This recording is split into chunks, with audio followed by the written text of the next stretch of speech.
Hey guys, this is Liquid112 with team manager and director of esports for Curse and previous support player for I guess XXX UNR and then Curse. Played in tournament matches and then kind of decided to take a managerial role with the team. And I'm going to talk to you a little bit about Soraka, who used to be my favorite champion. I was really well known in competitive play for playing Soraka.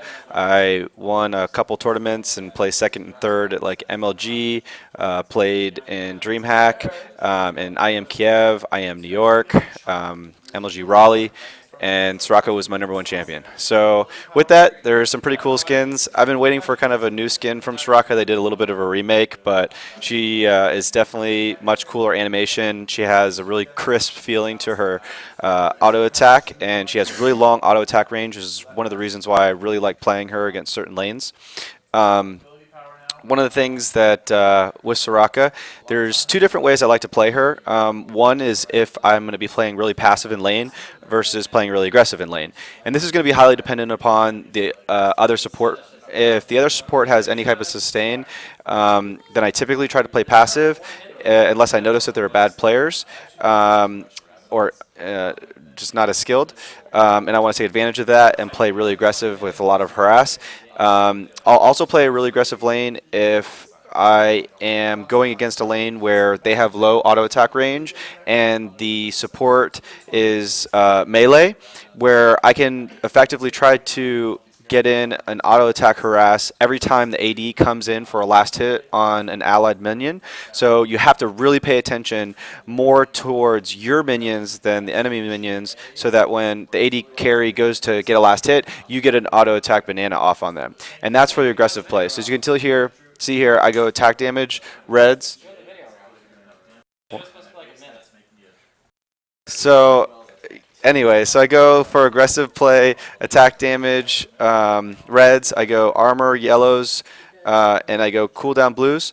And for passive play, I go for the pure gold per 10 yellows, gold per 10 quints, and I go cooldown for the blues. The reason why I go cooldown is because in the utility tree there is significant cooldown reduction available, and then additional cooldown reduction in the offensive tree for sorcery and intelligence, and that gives you 10 plus your runes, so it's just a lot of cooldown reduction.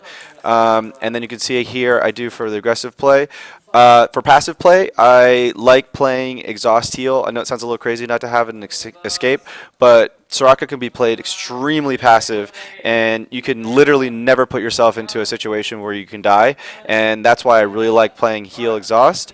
Sometimes I'll go clairvoyance exhaust, just depends on the enemy team.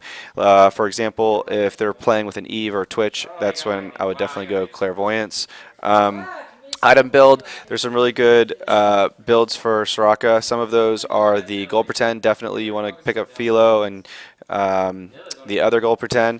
And then there's some really cool new items. Mikhail's Crucible is basically an essential on support now, especially for Soraka, so you can cleanse an ally during a team fight. You just want to make sure that you communicate the timing of that so they don't double cleanse if they already have QSS.